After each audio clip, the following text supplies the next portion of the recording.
Assalamu alaykum qadirli savatdaşlar. Farabi 4 ders xasıga hoş geldinler. Bugün hazırkı zaman Uygur dili dersimizin 16. dersini ötümüz. 16. dersimiz turaqlıq ibareler.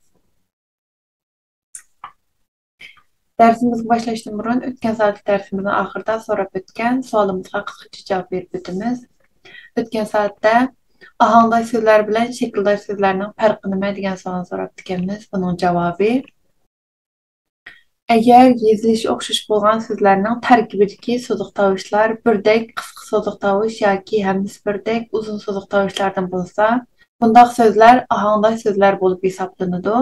Əgər yeziliş oxşuş bolğan sözlər tərkibidəki sözlük tavışlar iki xil bolsa, yəni biri uzun sözlük tavışlıq söz, yəni biri qısqa sözlük tavışlıq söz bolsa, bundaq sözlər şekildaş sözlər hesablanıdı. Əmdi dərsimizi kəsək, bu saatlik dərsimizdə Uyğur dilindəki turaqlıq ibarələrini görüb çıxımız. Dilimizdə turaqlıq halda birikib şəkillənən söz birikmələri və cümlələr var. Bundaq turaqlıq söz birikmələri və cümlələr uzaq qollanış nəticəsində məna və tüzülüş cəhətdə bir bütünlükə aylanıb getən boldu. Məsələn, beli boş, yəni boşan, iş xoş yaxmaydigan mənasındakı idiom. Hər qandaq işni öz vaxtında qılmaq mənasındakı bugünkü işni ətiga qoyma, maqal. Halığa baxmay, çoğ isilmaq mənasındakı müşkünün pulu yox, göşk amraq mənasındakı təmsil. Bularның hamısı turaqlıq ibarələr hesablanıdı. Bundaqda turaqlıq ibarələr yoki turaqlıq söz birikmələri degan nima deganda, uzaq qo'llanish natijasida ma'no va tuzilish jihatdan turaqlashib, bir bütünlükni tashkil qilgan so'z birikmalari turaqlıq söz birikmalari deb ataladi. Erkin, ya'ni turaqsiz so'z birikmalari bilan turaqlıq söz birikmalari bir-biriga o'xshamaydi. Tarkibidagi so'zlar nutq jarayonida birikib keladigan so'z birikmalari erkin so'z birikmalari deb ataladi.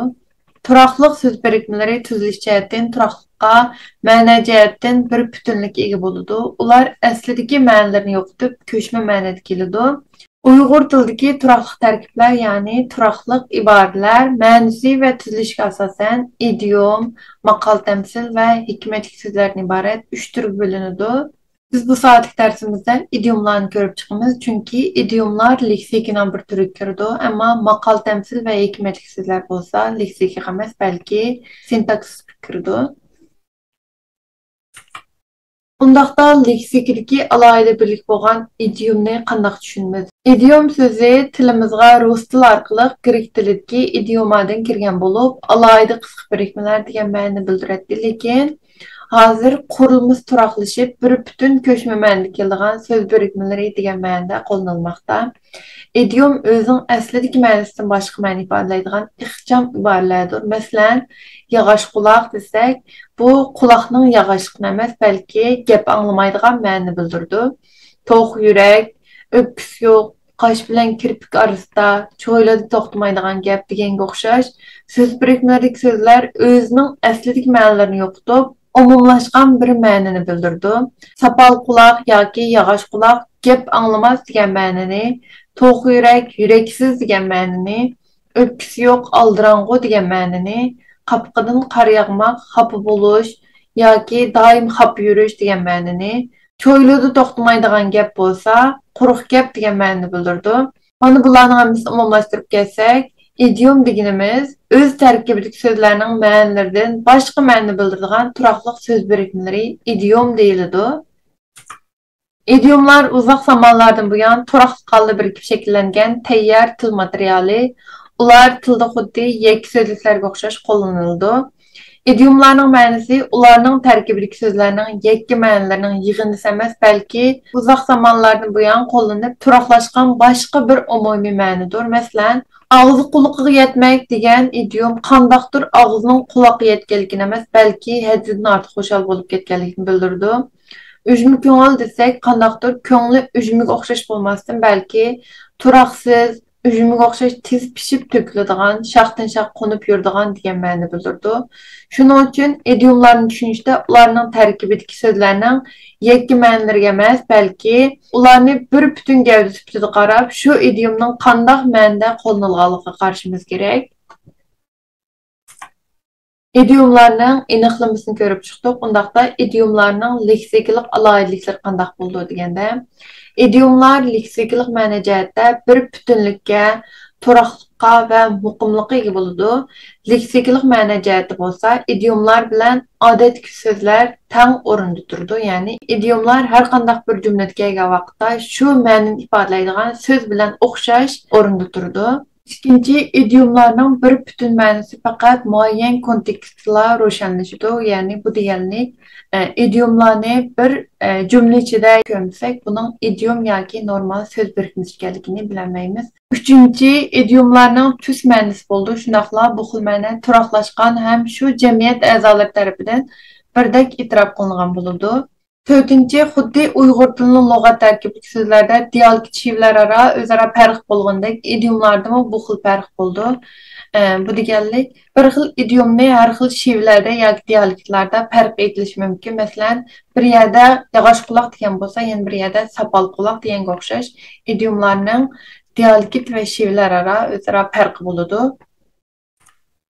Endi idiomlarning turlarini ko'rib chiqsak, idiomlarmı leksik noktasından sözlerge o'xshash ma'no jihatga alaylik asosan bir ma'nolik idiom, ko'p ma'nolik idiom, ma'nodosh idiom, ohangdosh idiom va qarshi ma'nolik idiomlarda bir qancha turga bo'lishib bo'ladi. O'tgan soatlik darslarimizda bir ma'nolik so'zlar, ko'p ma'nolik so'zlar, ma'nodosh so'zlar, ohangdosh so'zlar va qarshi ma'nolik so'zlarni ko'rib chiqqandik.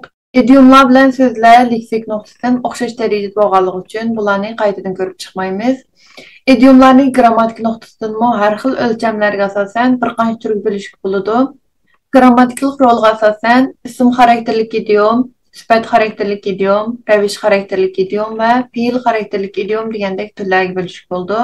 Bularning ichidan ism xarakterlik idiomlarni ko'rib chiqsak, jumladagi roli ismlarga o'xshash bo'lgan idiomlarni ko'rsatadi. Ular jumlada ismlarga xos turli grammatikalik shakllarda kelib, ko'p hollarda ega, to'ldiruvchi, holat va xabar bo'lib keladi. Masalan, yumaloq davuz, tuyuq yo'l, arqa eshik deganlarning hammasi ism xarakterlik idiomlarga kirdi. Bular jumla ichida kelgandimi, ismlarga o'xshashlar ega, to'ldiruvchi, holat va xabar bo'lib kelalaydi. Endi sifat xarakterlik idiomlarni ko'rib chiqsak, sifat xarakterlik idiomlar deganda jumladagi roli sifatlarga o'xshash bo'lgan idiomlarni ko'rsatadi. Ular sifatlarga xos holda qisman turlanalaydi va jumlada aniqlovchi bo'lib kelalaydi. Masalan, ya'ni sifat xarakterlik idiomlar sifatlarga o'xshashlar asl daraja, oshirim daraja degandek darajalar bo'yicha turlanib kelalaydi. Uchinchi, ravish xarakterlik idiomlar. Ravish xarakterlik idiomlar deganda jumladagi roli ravishlarga o'xshash bo'lgan idiomlarni ko'rsatadi va jumlada holat bo'lib keladi. Masalan, ot tilidan eshik yilgacha, to'q qo'ndoq chiqmasda, osmondan tushganda qatorliq mush idiomlarning hammasi ravish xarakterlik idiomlar hisoblanadi. Bular jumla ichida kelgan vaqtda holat rolini o'ynaydi. To'rtinchi, fe'l xarakterlik idiomlar. Fe'l xarakterlik idiomlar deganda jumladagi roli fe'llarga o'xshash bo'lgan idiomlarni ko'rsatadi va jumlada xabar bo'lib keladi. Masalan, tuxumdan tukundirmak, og'zini tatlik qilmoq, bo'yniga olmoq qatorliqlarning hammasi fe'l xarakterlik idiomlar hisoblanadi va jumla ichida kelganda bular xabar rolini o'ynab keldi.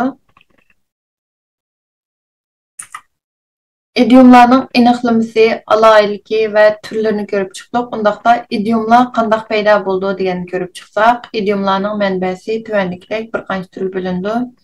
Birinchi, tarixiy voqealar asosida barliq keladi. Masalan, aqtog'liq, qartog'liq bo'lib ketmak, buning ma'nosi ayrilib ketmak degan ma'no bildiradi. Ya'ni Uyg'urlarning tarixida aqtog'liq va qartog'liq bo'lib ikkiga bo'linib ketgan tarixiy voqealar bo'lganligi uchun buning asosan ikkiga ayrilib ketishni aqtog'liq va qartog'liq bo'lib ketmak degan idiom bilan ifodalagan.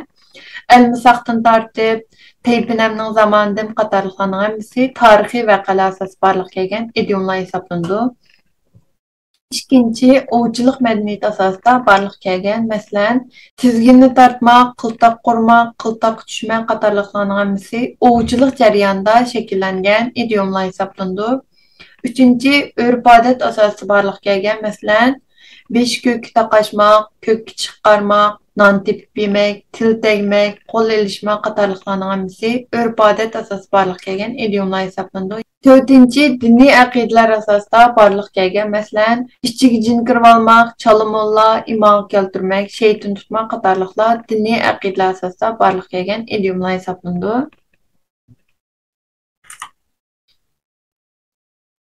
Beşinci, beden til asasida barliqqa kelgan, masalan, bosh chayqamak, qo'l qo'ymak, ko'zni yumib ochqicha, bo'yin qismaq qatorliqlarning hammasi inson bedeni bilan munosabatli bo'lgan idiomlar va beden til orqali barliqqa kelgan idiomlar hisoblanadi.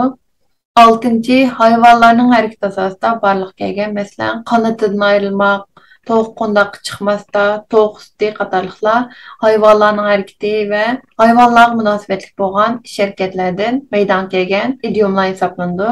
Yettinchi, chet tillardan kelgan, masalan, tangaz ishlab olgandek, cho't so'qma qatorliq idiomlardagi tangaza va cho't qatorliqlar chet tillardan kirgan so'zlar va mush asosda idiomlar barliqqa kelgan. 8. Stilistiklik vositalardan barliqqa kelgan, masalan, üjmü ko'ngil, ağzı qulağına yetmek, quyruq şıpanıştmak, qasqağı tızgan mantide qatarlıq bu idiomlar o'xshatish, mubolag'a qilish, tahlil qilish qatorliq stilistik vositalardan foydalanib meydonga kelgan idiomlar hisoblanadi. Endi dersimizin oxiriga keldik. Dersimizin oxirida yana o'xshashlar bu dersimizga munosabatli bo'lgan tuvandagi ikki savolni so'rab o'tamiz. Birinchi, turoqsiz so'z birikmalari bilan turoqli so'z birikmalarining farqi nima? İkinci, normal turmuşunuzda en köp işletildiğin idiomlardan bir qanchasini deb bera olamsiz? Bu savollarımızın cevabını o'xshashlar YouTube videomuzun astidagi bağ qismiga yoki Instagram hesabımızın DM qismidan uchirib o'tsanlar bo'ladi. Undaqda keyingi soatlik darsimiz ko'rishaylik. Ko'rishguncha bo'linglar. Xayr xo'sh.